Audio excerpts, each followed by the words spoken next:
पाठवत होतो त्याच्या लिंक्स, तेवढ्या पटकन मी पाठवू शकणार नाही. त्यामुळे कदाचित आजच्या उद्या किंवा 2 दिवसानंतर अशा पद्धतीने त्या लिंक्स येऊ शकतील आपल्या व्हॉट्सअप ग्रुपवर. ओके, लक्षात येते तुमच्या? चला आपण पाहतोय.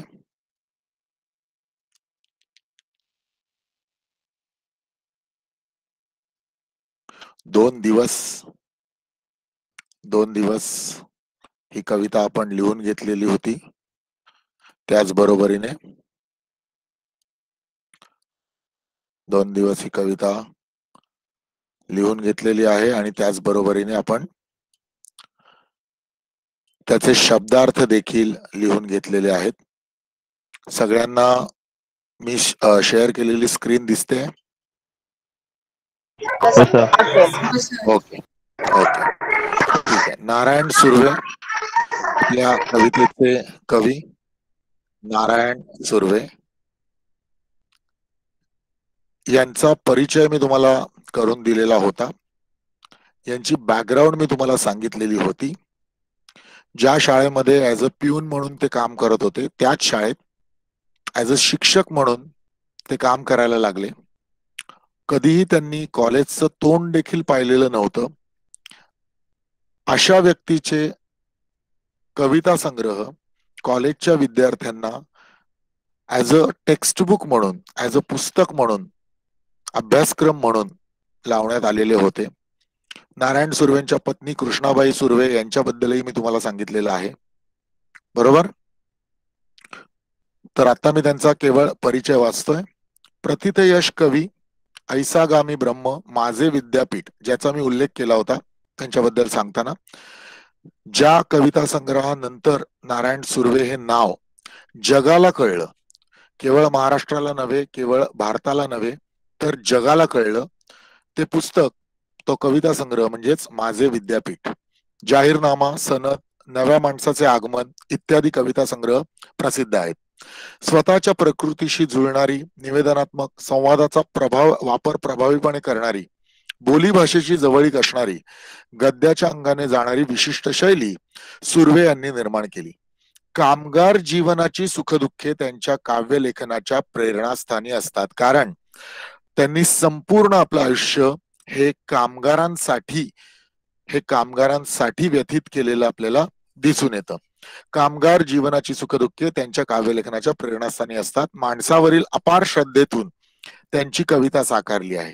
या कवितेतून 2 दिवस वाट पाहण्यात गेले, 2 दुःखात गेले, असे जीवनाचे वास्तव चित्र रेखाटताना भाकरीचा चंद्र शोधण्यात जिंदगी बर्बाद झाली, असे भीषण जीवन सत्य कवीने मांडले आहे. पण हे सत्य मांडताना जगाच्या या शाळेत दुःख पचवून जगण्याची शिकवण आपल्याला मिळाल्याचे ते सूचित करतात. बघा, नारायण सुर्वे आणि आपले बालकवी यांच्यात असणारा महत्वाचा फरक म्हणजे बालकवींसारखे कवी जे आहेत ते ज्याला आपण म्हणतो की एक चित्र आपल्या समोर क्रिएट करतात, स्वप्नावत चित्र आपल्या समोर क्रिएट करतात. हिरवे हिरवे गार गालीचे, हरित तृणांच्या मखमालीचे, त्या सुंदर मखमालीवरती फुलराणी ती खेळत होती. हा, हे सगळं ज्याला आपण म्हणतो एक वेगळं जग ते आपल्या समोर निर्माण करतात असे कवी. तर नारायण सुर्वेंसारखे जे कवी असतात ते वास्तवता, समाजातील वास्तवता आपल्या डोळ्यासमोर आणण्याचा प्रयत्न करत असलेले आपल्याला दिसून येतात. आपण कविता लिहिलेली आहे, मी पुन्हा एकदा कविता वाचतो. 2 दिवस वाट पाहण्यात गेले, 2 दिवस वाट पाहण्यात गेले, 2 दुःखात गेले. हिशोब करतो आहे किती राहिलेत डोईवर उन्हाळे. शेकडो वेळा चंद्र आला, तारे फुलले, रात्र धुंद झाली. शेकडो वेळा चंद्र आला, तारे फुलले, रात्र धुंद झाली. भाकरीचा चंद्र शोधण्यात जिंदगी बर्बाद झाली. हे हात माझे सर्वस्व, हे हात माझे सर्वस्व, दारिद्र्याकडे गहाणच राहिले. कधी माना उंचावलेले, कधी कलम झालेले पाहिले. हर घडी अश्रू वाळविले नाहीत, हर घडी अश्रू वाळविले नाहीत, पण असेही क्षण आले तेव्हा अश्रूच मित्र होऊन सहाय्यास धावून आले. दुनियेचा विचार हरघडी केला, अगा जगमय झालो. दुनियेचा विचार हरघडी केला, अगा जगमय झालो. दुःख पेलावे कसे, पुन्हा जगावे कसे, याच शाळेत शिकलो. झोत भट्टीत शेकावे पोलाद तसे, झोत भट्टीत शेकावे पोलाद तसे, आयुष्य छान शेकले. 2 दिवस वाट पाहण्यात गेले, 2 दुःखात गेले. 2 दिवस वाट पाहण्यात गेले, 2 दुःखात गेले. काय म्हणणं आहे नारायण सुर्वे यांचं? सर्वात महत्वाची गोष्ट म्हणजे अर्थात कामगार वर्गाच्या दृष्टीने किंवा कामगाराला समोर ठेवूनच ही कविता लिहिलेली आपल्याला दिसून येते.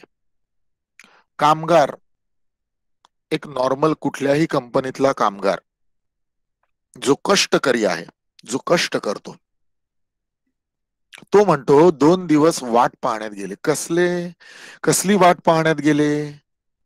तर सुखाची. प्रत्येक जण काम करत असतो पोटासाठी, प्रत्येक जण काम करत असतो सुखासाठी. मी सुखी झालो पाहिजे, माझं कुटुंब सुखी झालं पाहिजे, माझ्या कुटुंबातले सगळेजण सुखी झाले पाहिजेत, त्यांची काय म्हणतात त्याला, त्यांच्या अपेक्षा मी पूर्ण करू शकलो पाहिजे. ह्या सगळ्या गोष्टींसाठी प्रत्येक जण, प्रत्येक कामगार काम करत असलेला आपल्याला दिसून येतो. आणि याच सुखाची वाट पाहण्यात 2 दिवस गेले, 2 दुःखात गेले. म्हणजे जे काही माझ्या आयुष्यात दिवस आले त्यापैकी काही दिवस हे सुखाची वाट पाहण्यात गेले, तर काही दुःखात गेले. हा, सुख काही अजून आलेलं नाही, सुख काही अजून आलेलं नाही, तर दुःखी जीवनच चालू आहे. पण दुःखात गेले, 2 वाट पाहण्यात गेले. हिशोब करतो आहे किती राहिले डोईवर उन्हाळे. आता मी हिशोब करतोय की अजून किती, अजून किती. म्हणजे गंमत अशी आहे ना की मी मागेही म्हटलं होतं तुम्हाला की नारायण सुर्वेंची कविता ही कार्ल मार्क्सच्या विचारांवर आधारित आहे. कार्ल मार्क्स ज्याने जगाला एक वेगळाच संदेश दिलेला आपल्याला दिसून येतो. कार्ल मार्क्स काय म्हणतो? तर कार्ल मार्क्स म्हणतो की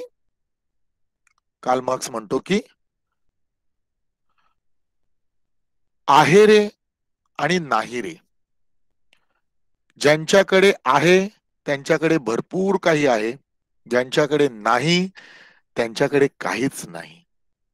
समाजातला असा एक घटक आहे ज्यांच्याकडे आहे तर भरपूर आहे, मग पैसा आहे, मान मरातब आहे, बरोबर की नाही, या सगळ्या गोष्टी प्रचंड मोठ्या प्रमाणात आहेत. आणि समाजातला असा एक घटक आहे ज्याच्याकडे नाही रे म्हटल्यानंतर काहीच नाही, ना पैसा आहे, ना मान मरातब आहे, ना काही आहे, ना काय आहे. ना एकदा कोविडच्या काळात तर प्रचंड मोठ्या प्रमाणात, कोविडच्या काळात प्रचंड मोठ्या प्रमाणात नोकऱ्या जाणं आणि अनेक गोष्टी, धंदे बंद पडणं, या अनेक गोष्टी झालेल्या असल्यामुळे हा नाही रे वर्ग जो आहे तो प्रचंड मोठ्या प्रमाणात वाढलेला आपल्याला दिसून येतो. की नाहीये, आमच्याकडे काहीच नाहीये, नाहीये म्हटल्यानंतर नाहीच आहे.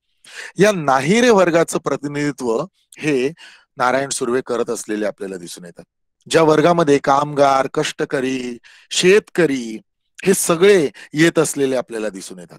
आणि म्हणून ते म्हणतात की हिशोब करतो आहे किती राहिले डोईवर उन्हाळे. आता याचा अर्थ कसा घ्यायचा आपण? डोईवर उन्हाळे म्हणजे काय? तर आपल्यासारखी जी सामान्य माणसं असतात, मिडल क्लास किंवा लोअर मिडल क्लास किंवा त्याच्याही पेक्षा कमी, अप्पर मिडल क्लास आणि श्रीमंत या लोकांना फारसा काही फरक पडत नाही, पैसा असतो त्यांच्याकडे. परंतु जी नॉर्मल पब्लिक असते आपल्यासारखी, त्यांचं सगळं जे काही जीवन असतं ते कशावर चाललेलं असतं माहितीये? म्हणजे आज तुम्ही तुमच्या आई वडिलांना जरी विचारलं, त्याच्यात तुमचे आई वडील देखील येतात, त्याच्यात मी देखील येतो. हे सगळं जीवन कशावर चाललेलं असतं? तर आपल्याला काहीही मोठं काही करायचं असेल तर आपण काय घेतो? तर कर्ज घेतो. सण साजरा करायचा असेल, घ्या कर्ज. गाडी घ्यायची आहे, घ्या कर्ज. घर घ्यायचंय, घ्या कर्ज. किंवा छोट्या मोठ्या गोष्टी आहेत, घ्या कर्ज. कोणाचं लग्न आलं, घ्या कर्ज. अनेक गोष्टी असलेल्या आपल्याला दिसून येतात. आणि तसाच कामगार वर्ग म्हणजे आपण तरी मिडल क्लास, आपल्याला जर काही करायचं असेल, घ्यायचं असेल तर ते कर्जावर रक्कम घेत असलेले आपल्याला दिसून येतो. परंतु आपल्यापेक्षा जे प्रचंड गरीब लोक आहेत, ज्यांचं हातावर पोट आहे, कामगार वर्ग आहे, त्यांना तर छोट्या छोट्या गोष्टींसाठी म्हणजे अगदी घर चालवण्यासाठी सुद्धा कर्ज घ्यावं लागतं. आणि म्हणून ती ओळ नारायण सुर्वेने तिथे लिहिलेली आपल्याला दिसते, की हिशोब करतो आहे, किती राहिले डोईवर उन्हाळे, की किती आता कोणाचं कर्ज बाकी आहे बाबा. बऱ्याच प्रकार. आणि बरं, कर्ज म्हणजे केवळ पैशाचं नव्हे, केवळ पैशाचं नव्हे, तर कोणीतरी इतर काहीतरी मदत केलेली असते, कोणीतरी इतर पद्धतीने त्यांना काहीतरी दिलेलं असतं, त्याचंही कर्ज कुठेतरी डोक्यावर असलेलं असलेलं आपल्याला दिसून येतं. आणि म्हणून ते म्हणतात, की हिशोब करतो आहे आता, किती राहिले डोईवर उन्हाळे. आणि हे कर्ज जे असतं ते एक प्रकारे उन्हाळा म्हणजे काय, तर दुःखद गोष्टच असते. कारण ते कधी समोरचा व्यक्ती मागेल किंवा त्याला रिटर्न द्यायचं आहे म्हटल्यानंतर कर्ज माणूस का काढतो, त्याच्याकडे कोणत्याही प्रकारे धन किंवा पैसे नसतात म्हणून तो कर्ज काढतो. आणि ते कर्ज फेडायचं असतं म्हटल्यानंतर ते अर्थात ते सगळं कर्ज ते पैसे जे आहेत किंवा इतर गोष्टींच्या मार्फत ते जे त्याला द्यायचं असतं. आणि म्हणून ती दुःखद गोष्टच असते. आणि म्हणून ते म्हणतात, की किती राहिले डोईवर उन्हाळे. शेकडो वेळा चंद्र आला या आयुष्यामध्ये. मी अनेक रात्री पाहिल्या. जन्मल्यापासून आपण बऱ्याच रात्री पाहतो. आपण जर हिशोब करायला गेलो तर एका वर्षामध्ये किती रात्री असतात, तर 365 रात्री असतात. 365 रात्री, 365 इंटू आपलं जे काय आत्ताचं वय आहे ते, तेवढ्या रात्री आपण पाहिलेल्या आहेत, तेवढे दिवस आपण पाहिलेले आहेत, तेवढ्या रात्री आपण पाहिलेल्या आहेत, बरोबर की नाही. तर शेकडो वेळा चंद्र आला, तारे फुलले, रात्र धुंद झाली, सगळं काही वातावरण अतिशय सुंदर, अतिशय सुंदर. म्हणजे पाऊस पडतोय, छान ढगाळलेलं वातावरण आहे, छान सुंदर रात्र आहे असं आपण म्हणू शकतो. किंवा थंडीचे दिवस आहेत, चंद्र, आकाश एकदम निरभ्र आहे, छान चंद्र दिसतोय, तारे दिसतायत, वा वा वा वा, छान आकाश दिसतंय. हे कधी, जर पोट भरलेलं असेल तर, जर खिशात पैसे असतील तर, जर शांत झोप लागणार असेल तर. पण हे जर होणार नसेल तर मग आम्हाला काय दिसतं, तर भाकरीचा चंद्र शोधण्यातच जिंदगी बर्बाद झाली. मग आम्ही त्या चंद्रामध्ये देखील भाकरी शोधतो. लक्षात घ्या, माणसाच्या काही बेसिक नीड्स आहेत, ज्याला मराठीमध्ये म्हटलं जातं मूलभूत गरजा. मूलभूत गरजा आहेत, बेसिक नीड्स आहेत. काय आहेत या बेसिक नीड्स? अन्न, वस्त्र, निवारा, आरोग्य आणि शिक्षण. हा, मोबाईल नाही, कम्प्युटर नाही, इंटरनेट नाही. अन्न, वस्त्र, निवारा, आरोग्य आणि शिक्षण. आपण फार लकी आहोत. मी हे नेहमी सांगत असतो तुम्हाला, आपण फार लकी आहोत की आपण जन्मल्या जन्मल्या आपल्या पहिल्या 4 बेसिक नीड्स ज्या आहेत त्या कम्प्लीट झालेल्या आहेत. अन्न, येस, आई बाबा आहेत. वस्त्र, येस, आई बाबा आहेत. निवारा, येस, आई बाबांचं घर आहे. आरोग्य, येस, आई बाबांनी छान वॅक्सिन वगैरे आपल्याला दिलेलं आहे. वॅक्सिन म्हणजे कोविडवरचं वॅक्सिन नव्हे, तर इतर अनेक वॅक्सिन्स आपण आतापर्यंत घेतलेली असलेली आपल्याला दिसून येतात. आरोग्य आपलं उत्तम जपतात, छान हायजीन फूड आपल्याला खायला देतात, अनेक गोष्टी करतात आपले आई बाबा. म्हणजे माझा सांगण्याचा उद्देश काय, तर या पहिल्या 4 बेसिक नीड्स, मूलभूत गरजा, ह्या आपण जन्मल्या जन्मल्या कंप्लीट झालेल्या आहेत. म्हणून मी म्हटलो की आपण लकी आहोत. आपल्याला फक्त आपली 5वी गरज पूर्ण करायची नाही, 5वी गरज पूर्ण करायची आहे. ती पण जर आपल्या पॅरेंट्सना करता आली असती तर तेही केलं असतं त्यांनी, पण ती स्वतःची स्वतःलाच करावी लागते. आणि ते म्हणजे शिक्षण. म्हणूनच कदाचित एखादा अशिक्षित माणसाला अंगठे बहादूर म्हणतात, कारण ती 5वी गरज आहे बघा, अंगठा राहिला माझ्याकडे. हा, तर सांगायचा उद्देश हा की आपण जन्मल्या जन्मल्याच या 4ही गरजा आपल्या पूर्ण झालेल्या आहेत, परंतु समाजामध्ये काही असेही घटक आहेत ज्यांच्या पहिल्या गरजाच पूर्ण झालेल्या नाहीत. म्हणजे एका गणेशोत्सवामधली माझ्या डोळ्यासमोर घडलेली घटना मी तुम्हाला सांगू इच्छितो. ती घटना अशी आहे की गणपती विसर्जनाला गेलेलो असताना तिथे 1.5 दिवस, 5 दिवस, 7 दिवस, 11 दिवस काही गणपती काही जण घरात किंवा काही जण सार्वजनिकरित्या बसवत असलेले आपल्याला दिसून येतात.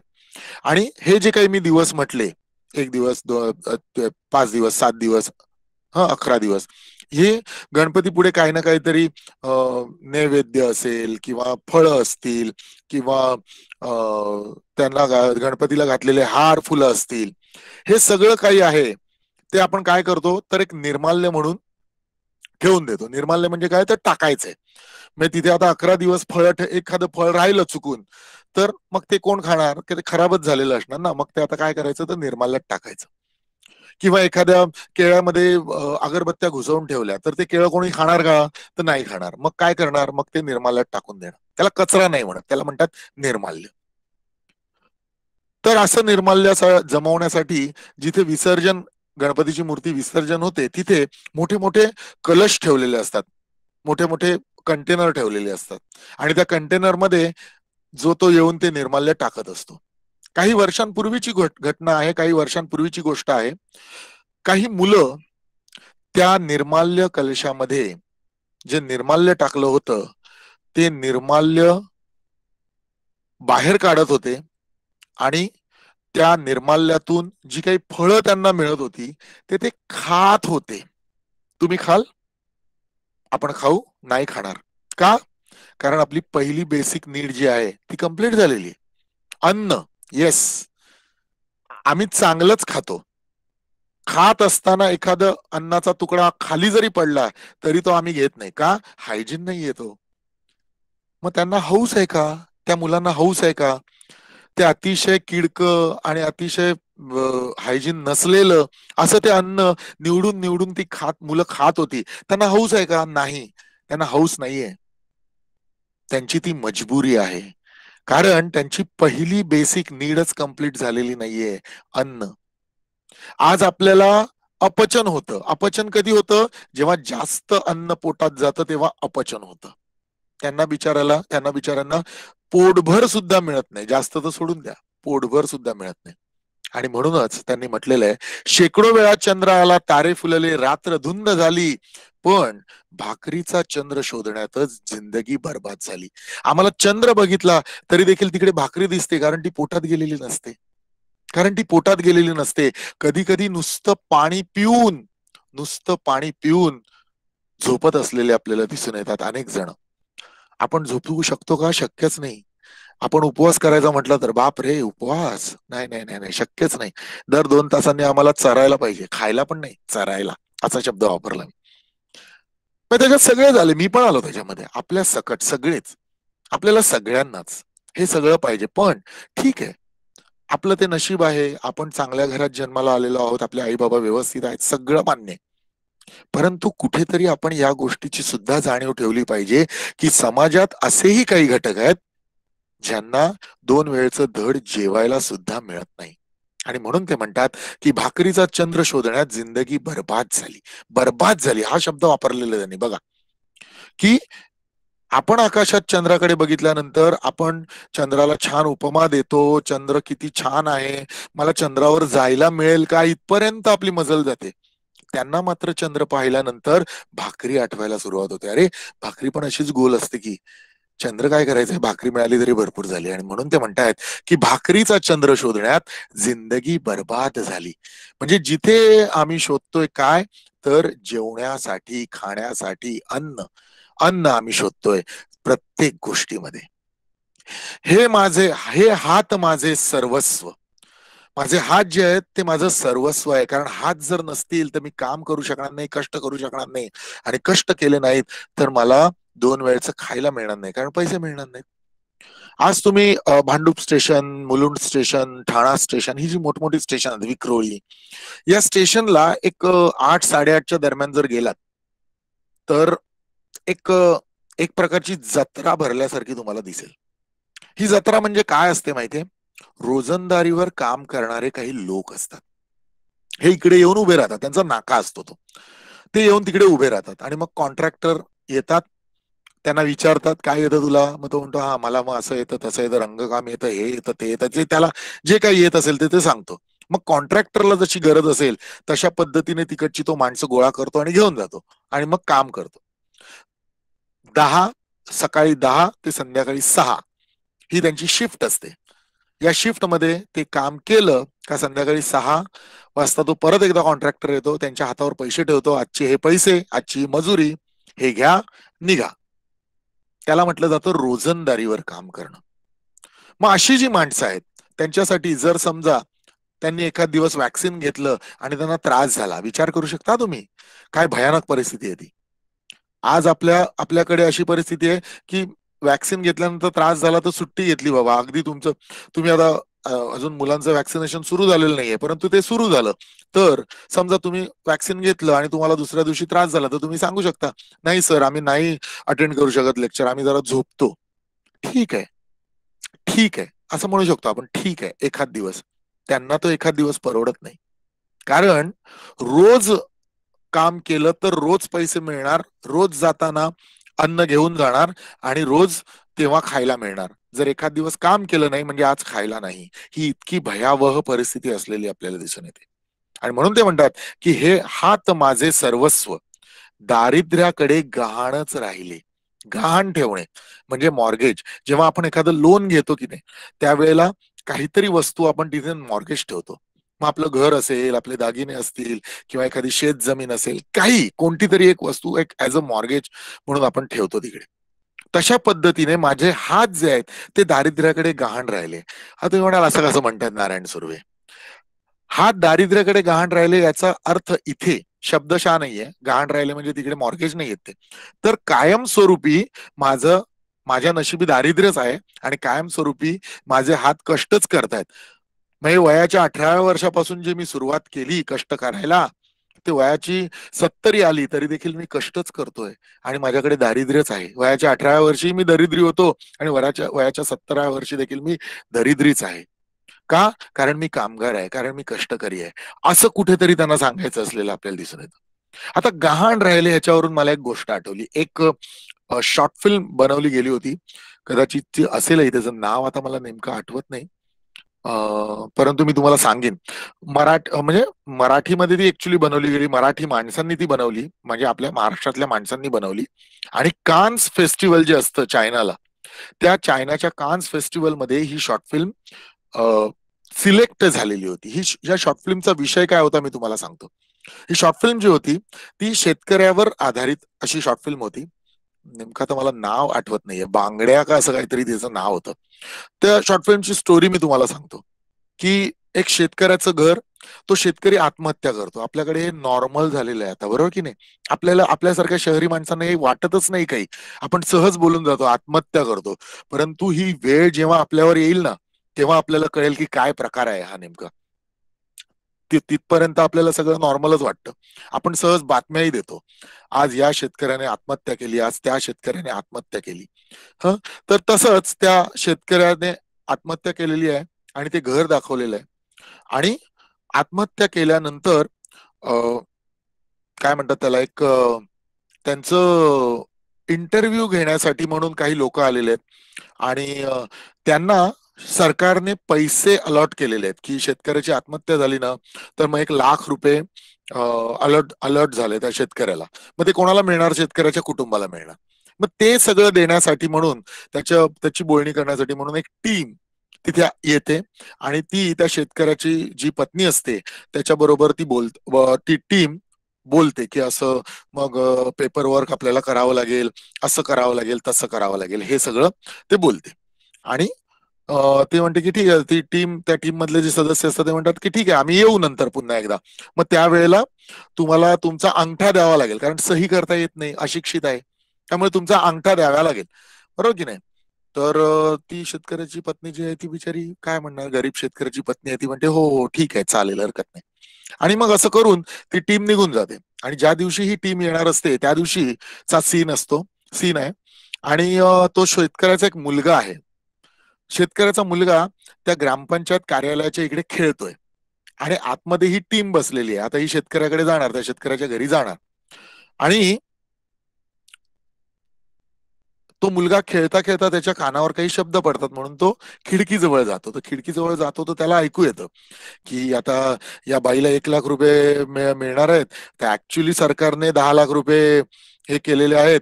आता या बाईला एवढे कुठे द्यायचे, मग तुझे एवढे, तुझे एवढे, तुझे एवढे, तुझे एवढे, त्या बाईला देऊ एक ₹4,000-5,000, ते बस झालं तिला, असं करून तशा पद्धतीने तिला सांगितलं 1 लाख रुपये, पण तिला सांगू हे एवढेच मिळतील तुला वगैरे वगैरे अशा पद्धतीने, आणि तिचा अंगठा घेऊ, असं हे तो मुलगा ऐकतो. आणि हे मुलगा ऐकल्यानंतर तो धावत धावत धावत धावत धावत धावत घरी जातो. घरी जातो. आई काम करत असते, तिकडे भांडी घासत असते, भांडी घासत असते. आणि तो ना जाता जाता बांगड्या तुटलेल्या असतात. म्हणजे काही दिवसांपूर्वीच त्या शेतकऱ्याचं निधन झालेलं असतं ना, तर त्याच्या पत्नीच्या बांगड्या वगैरे तोडलेल्या असतात. प्रथा आहे आपल्याकडे काही ठिकाणी. तर त्या पत्नीच्या बांगड्या तोडलेल्या असतात. तर त्या बांगडीचा एक तुकडा तो घेतो. त्या बांगडीचा तुकडा तो घेऊन आपल्या आईकडे जातो. आई भांडी घासत असते. आईला सांगतो, आई तुझा हात पुढे कर. आई म्हणते काय झालं? नाही तुझा हात पुढे कर. आई आपला उजवा हात पुढे करते. नाही नाही, हा नाही, हा नाही, हा दुसरा हात पुढे कर. आई म्हणते अरे काय झालं ते तर नाही, तू हात तर पुढे कर. असं म्हणून ती तिचा डावा हात पुढे करते. हा काय करतो, त्या बांगडीच्या तुकड्याने तिच्या अंगठ्यावर आहे ना अशी स्क्रॅच करतो, जखम करतो. ती अर्थात रागावते, अरे काय, आणि पळून जातो आणि निघून जातो. बस, काहीच कळत नाही, तिलाही काही कळत नाही, आपल्यासारख्या प्रेक्षकांनाही काही कळत नाही की काय नाही असं काय केलं. मग थोड्या वेळाने ती टीम जी आहे ती येते शेतकऱ्याच्या घरी आणि त्याच्या पत्नीला सांगते की हा हे सगळे पेपर आहेत, तुम्हाला आता पैसे किती ते सांगत नाही आधी, तुम्हाला आता पैसे वगैरे द्यायचे आहेत, तर मग आता एक काम करा, या सगळ्या पेपर्सवर अंगठा लावा तुमचा. तर ती म्हणते अहो नाही, माझा डाव्या अंगठ्याला आत्ताच जखम झाली म्हणे, तो मी लावू शकत नाही. हा नाही नाही ठीक आहे ना म्हणे, मग उजव्या हाताचा अंगठा लावा. त्यावेळी जी ती म्हणते की नाही, माझा उजव्या हाताचा अंगठा सुद्धा मी देऊ शकत नाही. तो म्हणे का? माझा त्यावेळी तिचं आन्सर असतं, माझा उजवा हात हा सावकाराकडे गहाण आहे. तुम्ही म्हणाल काही बोलताय सर तुम्ही. येस, महाराष्ट्रासारख्या पुरोगामी राज्यात ही प्रथा काही ठिकाणी आजही अस्तित्वात असलेली आपल्याला दिसून येते की सावकार, तुमच्याकडे जमीन नसेल, तुमच्याकडे घर नसेल, तुमचं ते सर्व गेलेलं असेल, तर जे कर्ज देतो त्याच्या बदल्यात तुमच्या शरीराचा एक अवयव गहाण ठेवतो. म्हणजे त्या शेतकऱ्याच्या पत्नीचा उजवा हात त्या सावकाराने गहाण ठेवलेला होता, आणि म्हणून ती म्हणते की तो त्या उजव्या हाताचा अंगठा मी देऊ शकत नाही. डाव्या हाताला जखम झाली आहे, पण उजव्या हाताचा अंगठा मी देऊ शकत नाही, कारण हा उजवा हात माझा सावकाराकडे गहाण आहे. तुम्हाला आश्चर्य वाटेल, कदाचित खोटही वाटेल, परंतु ही खरी गोष्ट आहे. आणि त्यावेळेला मग आपल्या लक्षात येतं, त्यावेळेला आपल्या लक्षात येतं, म्यूट करायचं आहे ज्यांनी कोणी, येस, त्यावेळेला आपल्या लक्षात येतं की त्या मुलाने कशासाठी तिच्या डाव्या अंगठ्यावर स्क्रॅच केली. आणि तिच्याही लक्षात येतं की अच्छा, हा अंगठा देऊ नये म्हणून त्या मुलाने तिच्या डाव्या अंगठ्यावर स्क्रॅच केलेली आहे. गहाण या शब्दावरून ही स्टोरी मला आठवली. म्हणजे आजही अशी परिस्थिती काही ठिकाणी असलेली आपल्याला दिसून येते की माझा एक अवयव, माझा उजवा हात सावकारासाठी गहाण. म्हणजे सावकार जे सांगेल तेच करायचं. सावकाराने सांगितलं माझ्या शेतातलं पीक कापून दे तू त्या हाताने, तर त्या हाताने ते पीक कापून द्यायचं, त्याच्या बदल्यात कोणताही मोबदला मिळणार नाही. ही अवस्था आज महाराष्ट्रातल्या काही शेतकऱ्यांची, कष्टकऱ्यांची असलेली आपल्याला दिसून येते. आणि म्हणून ते म्हणतात की हे हात माझे सर्वस्व दारिद्र्याकडे गहाणच राहिले. बरोबर की नाही? बरं, इथपर्यंत लक्षात आलेली आहे? इथपर्यंत लक्षात आलेली आहे? बरं, आता मी एक लिंक आपल्या चॅटबॉक्स मध्ये पेस्ट करतो. त्या लिंकवर जाऊन आपण आपला अटेंडन्स द्यायचा आहे सगळ्यांनी आता लगेच. ओके, कारण आपलं लेक्चर संपेल आता 5 मिनिटांनी.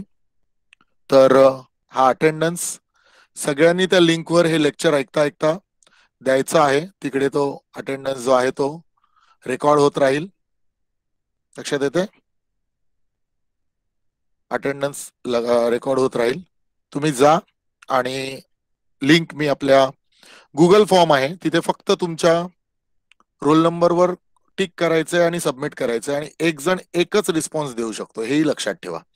एक जण एकच रिस्पॉन्स देऊ शकतो, त्यामुळे दुसरा कुठलाही रोल नंबर गंमत म्हणून सुद्धा टाईप करू नका, कारण तुम्ही ऍबसेंट म्हणून तिथे याल.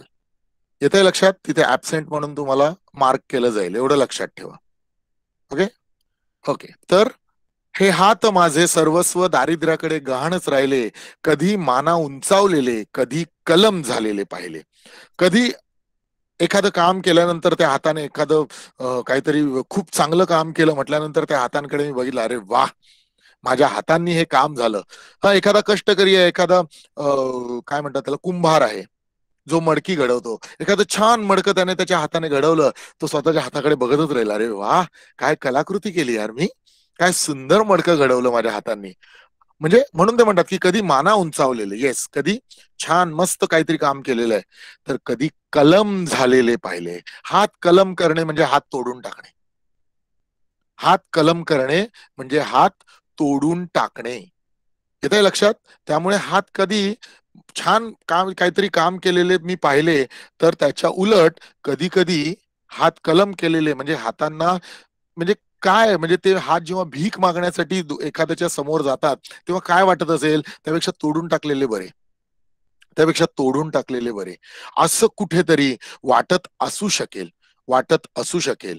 ह त्यामुळे त्यामुळे त्यांना असं वाटलं की हे हात कधी छान आहेत, तर कधी अशा पद्धतीने कलम केल्यासारखे, म्हणजे का हे हात मला आहेत, असाही विचार कधीतरी त्यांनी केलेला आपल्याला दिसून येतो. आणि म्हणून ते म्हणतात की हात कधी माना उंचावलेले, तर हात कधी कलम झालेले पाहिले. मी पुन्हा एकदा लिंक पेस्ट केलेली आहे. जे ज्यांचं नेटवर्क इश्यू आहे, ते लेक्चर मधून इन आउट होतात, त्यांच्यासाठी पुन्हा एकदा मी तिकडे लिंक पेस्ट केलेली आहे. तर त्यांनी तिकडे जाऊन, आतापर्यंत फक्त 23 रिस्पॉन्स आलेले आहेत. तर असं करू नका, इथे लक्षात. ओके, 48 रिस्पॉन्स, 49, ओके, हे रिस्पॉन्सेस येत आहेत मला, ठीक आहे. तुम्ही जर तिकडे जाऊन रिस्पॉन्स सबमिट केला नाही तर तुम्हाला ऍबसेंट मार्क केलं जाईल, एवढं लक्षात ठेवा. टोटल 68, म्हणजे मी सोडून 67 तुम्ही आहात, तर 67 रिस्पॉन्सेस माझ्यापर्यंत पोहोचणं गरजेचं आहे. ओके, हा. तर हर घडी अश्रू वाळविले नाहीत. काय म्हणतात ते, तर प्रत्येक वेळेला रडत नाही राहिलो. प्रत्येक वेळेला काय रडायचं, प्रत्येक वेळेला मी रडत नाही राहिलो. हर घडी अश्रू वाळविले नाहीत, पण असेही क्षण आले तेव्हा अश्रूच मित्र होऊन सहाय्यास धावून आले. की असेही क्षण होते आयुष्यात की कधी कधी असं वाटलं की अश्रू ढाळत बसूया, परंतु असेही काही क्षण होते की अश्रू ढाळल्याने माझा मन मन मोकळं झालं. माणूस रडतो म्हणजे काय करतो, तर भावना कुठेतरी मोकळ्या करतो.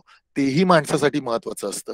कारण जर माणसाने भावना मोकळ्या केल्या नाहीत, तर तो आतल्या आत कुठेतरी स्वतःला जाळत राहील आणि एक प्रकारे आपलं जीवन कमी करत राहील. चिंता आणि चिता याच्यामध्ये केवळ एक अनुस्वाराचा फरक आहे, नाहीतर काही फरक नाही. चिंता आणि चिता एक अनुस्वार. चिंता आली की चितेवर जाण्यासाठीचा वेळ कमी होत चाललेला आपल्याला दिसून येतो, असं काहीच आपण म्हणू शकतो. येस पाहुणी, बोल. हँड रेज केलेला आहेस तू, बोल बोल. इथे तुम्हाला मी अनम्यूट करू शकत नाही, तुम्ही डिरेक्टली स्वतः अनम्यूट नाही होऊ सर, शकता. चुकून झालं. ओके ओके, ठीक आहे.